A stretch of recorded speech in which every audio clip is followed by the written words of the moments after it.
Good evening. I'm Chanel Ramos, in for Stacey Amos, and these are some of the top stories we have for you tonight. Two minors are questioned for the vandalism at Alexander Henderson School. St. Croix Central High School class of 1966 to the rescue. And the girls of Evelyn M. Williams bring home the big trophy. These stories and more are coming up next on News Channel 8.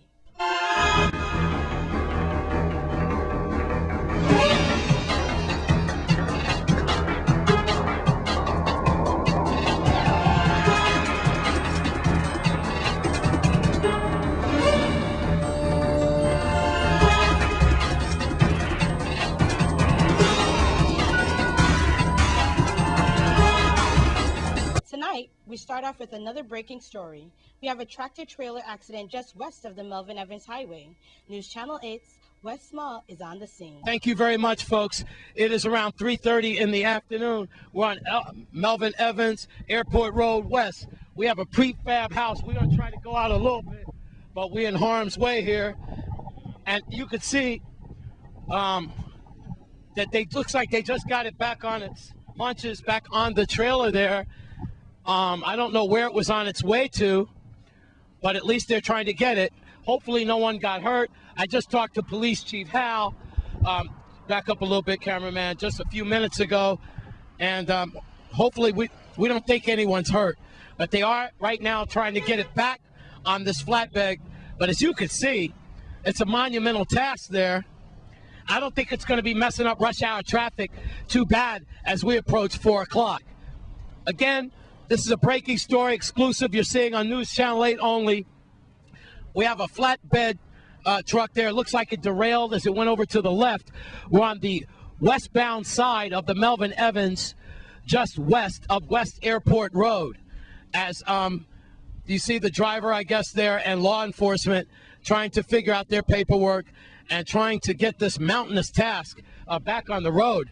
This prefab trailer, this house. It looks like it's not really a house, does it? Looks like it's like an office trailer type thing that was moving somewhere. Perhaps I could get some additional information. Hopefully no one got hurt. And you can see there the flatbed, it looks like it's going to be sliding up that ramp, perhaps, because I think this is how it had the initial accident there. So if we find out any more information to give you in the newsroom about any possible injuries or what happened, we'll let you know. So now you're all caught up on the Melvin Evans Highway. I'm Wes Small for News Channel 8. Two minors were released in the custody of their parents for breaking into the Alexander Henderson School recently. News Channel 8's Wes Small has more. Thanks a lot, Chanel. All right, let's deal with Alexander Henderson School. You might remember last week as we watched some file footage as Channel 8 was given privilege all through these air conditioning ducts and so forth, where it looks like someone went through a lot of trouble to vandalize the school and perhaps look for some kind of cash or something like that. Well, lo and behold, wait till you hear the suspects' ages. Both of their ages add up to 20. We have an 8-year-old and a 12-year-old. Yes, seems as though as they could be family members. Again, we have to be very touchy with this because they are minors. Looks like they could have had their puppies inside of the school, as surveillance footage had shown. Now, I've been talking to Gary Malloy, Insular Superintendent of Schools for the St. Croix District, along with Police Chief Hal and also Melody Rames. Something interesting that's not coming from the VIPD. It's unofficial at this time, but we did have surveillance footage that these suspects or a suspect could have been naked at the time with a dog. Well, it turns out, we believe, again, this is unofficial, that the reason why one of these kids or two of these kids were naked, possibly leaving their clothes behind, is that they got fiberglass insulation on their skin, literally burning and itching them alive. Therefore, they ended up naked along the school grounds. That might seem a little funny to you, and we might even be at ease knowing that it's not a terrorist threat or someone older. But we certainly hope that these children can get some help and that their parents could seek some counseling or what have you. And if you know anything about this incident that happened at Alexander Henderson School, perhaps you could shed some light on it. You need to call 1-800-222-TIPS, which is Crime Stoppers, or you can always call 911 or the Criminal Insular Bureau. And the News Channel 8 newsroom, back across to you, Chanel.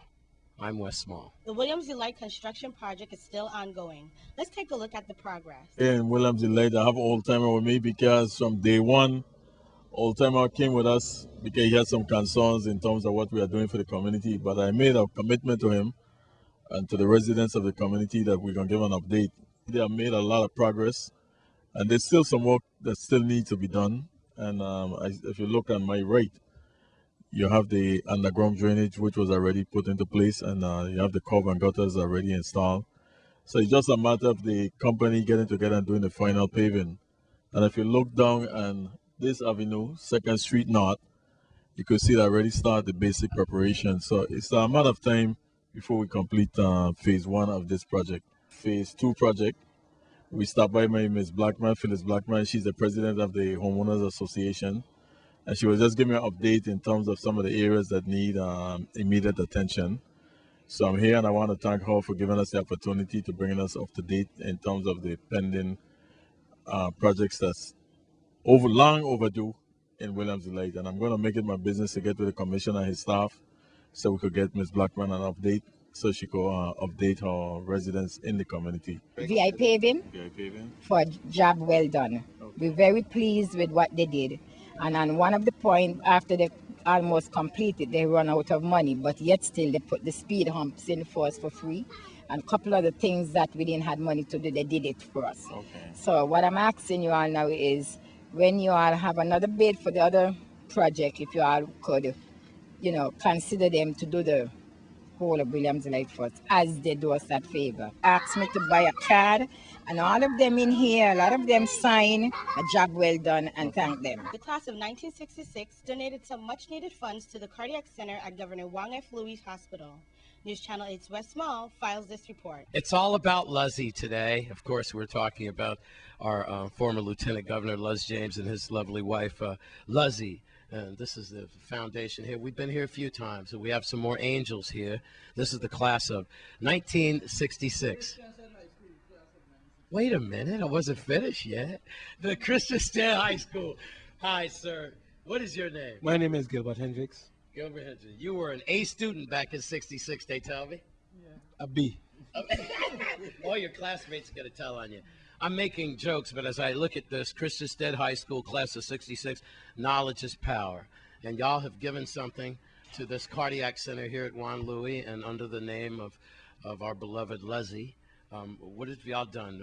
They took the check to the bank already, so I don't know. I'm going to have to take your word for it. How much did y'all raise up for them? $500. $500. But, I got to tell you, with Hovenza leaving and 8% and GERS, God knows if you're getting all your retirement and so forth, things are hard. Gas going up and so forth, the LEOC.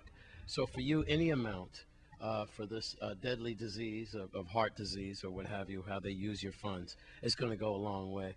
And I'm sure other classes will echo what you've done. So you want to say a little something on behalf of your class? Well, we just hope that other classes will do the same because, it's for a good cause. Feels good today. Yes. Right? All right, sweetheart. Introduce yourself. What would you like to say? My name is Claudette Edney King. On behalf of the Christian Stead High School, we present a check of $500 to the Cardiac Center. We're so proud to do something like that because we do not know what our future would bring. Hopefully, we'll be back here in good health and strength to give them another $500 in a couple of years. Okay, thank you. Sir, please introduce yourself and your function here. Okay. My name is John Christian. I'm the vice president of the class. I'm here to wish everybody together this.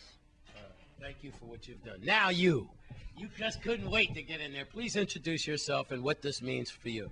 Yes, good morning or good afternoon, whatever time you see this movie. Anyhow, my name is Unita C.J. Georges, class of Christian Stead High School, 1966. And we are proud to be here to donate $500 to the Cardiac Center, and I'm just hoping that we can do this in the future. We keep a lot of functions like food sale, donating to the Bethlehem Home, to Queen Louise, and we do other stuff. Anyhow, I'm going to also call one of my classmates, Sonia Henry, who could not make it today, but she gave her presentation also, and everything goes well. God bless you. Thank you very much. Well, I always knew Channel 8 had the highest rated news show at 7, but I didn't know we was going to get an Academy Award for a movie as well. Here at the Luzzy Cardiac Center, compliments, I'll take them either way. Knowledge is power. Class of 66, we hope all you other classes do the same thing for the Luzzy Foundation. At the Cardiac Center at Juan Louis, give yourselves a round of applause. Go ahead. I'm Wes Small for News Channel 8. The Caribbean Report is up next.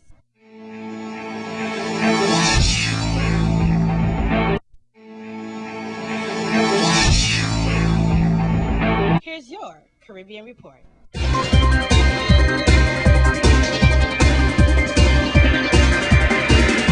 Your Caribbean Report: cruise ship passengers missing in the BVI.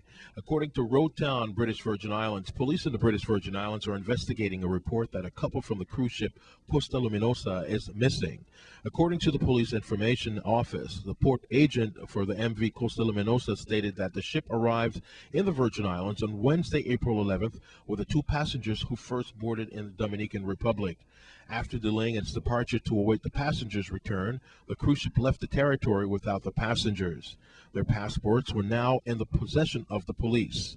Identify the two passengers as Alicia Gariposo, a female, and Aguila Aler, a male, both of Peru. Police inquiries, however, suggest that the names on these passports may be false. No descriptions of the individuals were given. Officials of the ship stated that after a search, the cabin occupied by the passengers contained one nearly packed suitcase, which is unusual for passengers intending to return to the ship. BVI police believes the passengers may have hired a tour bus or taxi at the time they were in the territory and are therefore asking any person who may have seen or provided service to these individuals to contact the Road Town Police Station through the toll-free RFIPF 3-digit access number 311. That's what's happening in the region.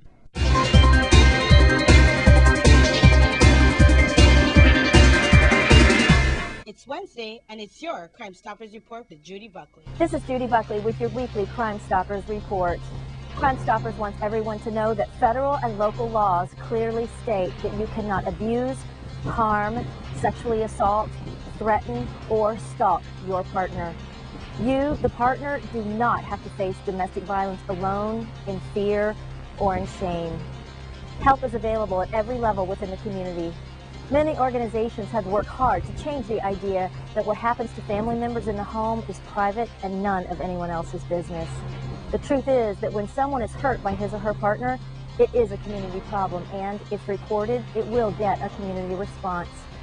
Each day, we hear different stories about victims attacked in front of family members, particularly children, in public places, at work and at home. Domestic violence awareness should be a topic of discussion each and every day, not just in April, until the message is heard loud and clear. Domestic violence is not tolerated in the Virgin Islands. If you are a victim of domestic violence or you know someone who is being victimized, you can do several things. In an emergency, call 911 immediately. Otherwise, call your local police precinct and ask for help from the Family Division of the Superior Court, or on St. Thomas, you can call the Family Resource Center at 776-3966 or 776-STOP, which is 7867. On St. John, you can call the St. John Community Crisis Center at 693-SAFE, which is 7233. And on St. Croix, you can call the Women's Coalition at 773-9272. These numbers are listed on our website. Domestic violence incidents are increasing in our territory, and too often lives are being torn apart or lost. Whether it's physical or mental abuse, it must stop. If you know anyone who is being harmed in a relationship but has not reported it to law enforcement or any agency, let us know by logging on to our website. This is Judy Buckley with your weekly Crime Stoppers Report. Well, the Boys and Girls Clubs are gearing up for a major fundraiser. News Channel 8's West Small has the story. Here at my old stomping ground, I should say Jamie's old stomping ground, I picked him up many a day here as a single parent. Where would we be without the Boys and Girls Club of America and, of course, of the Eastern Caribbean and the Virgin Islands?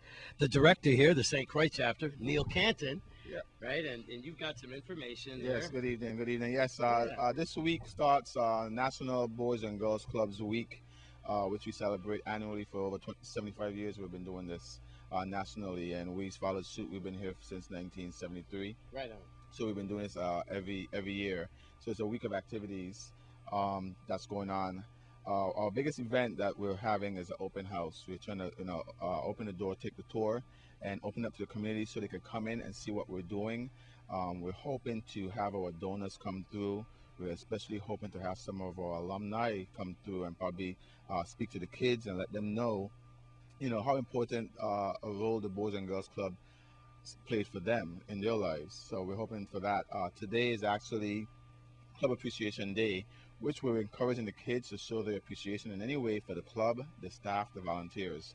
And as we get them into the spirit of also giving back, that's one of the things that the clubs teaches the kids.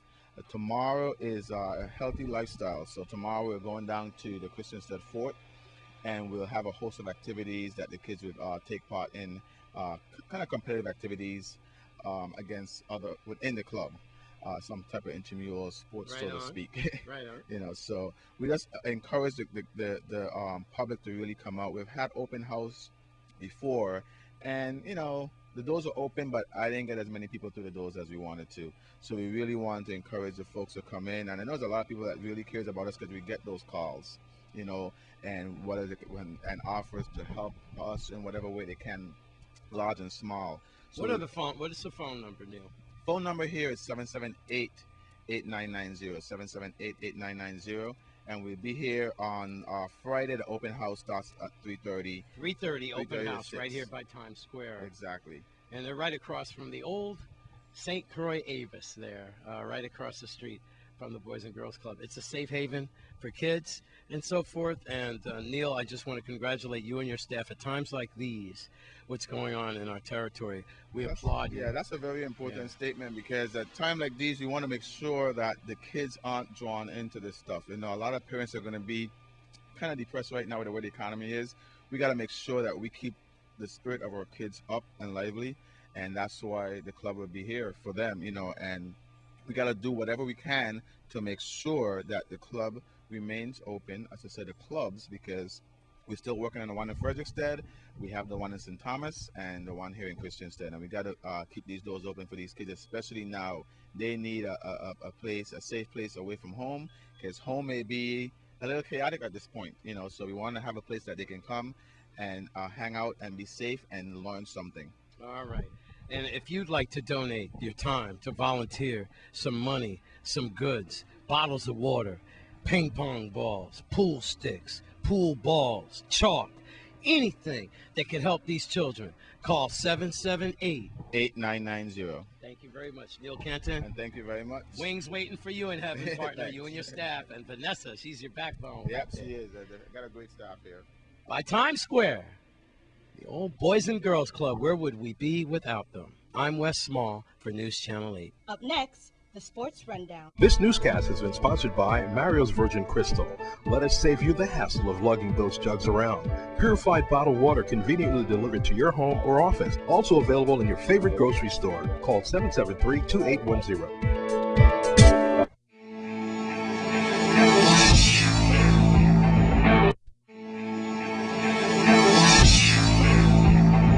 For tonight's Sports 411, the girls softball team took it to the St. Thomas girls big time. Let's hear all about it, Koo.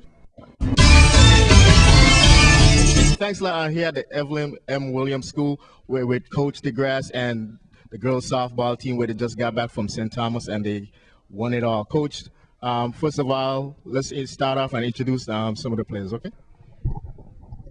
My name is Sheila, and I am the left backfield.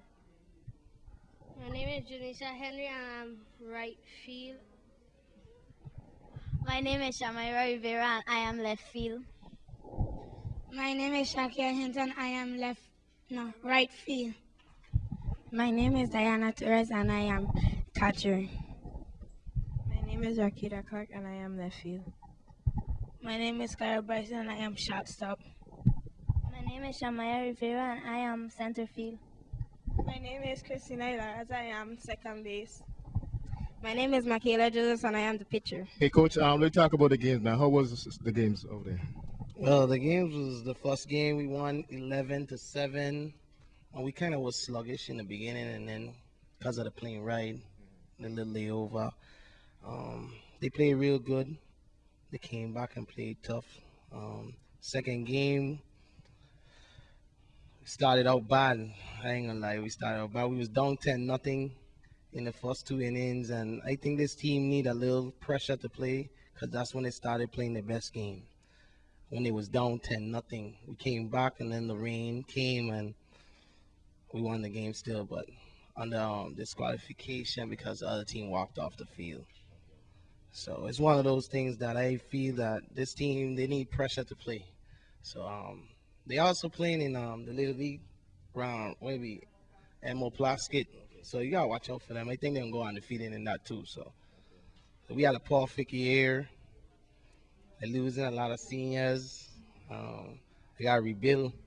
I only have 2 or 3 returning players. Last year they did the same thing. They surprised me last year. This year, yeah, they told me they wasn't gonna lose no games, so I kind of proud of them. And they did that. So the goal was accomplished. Right?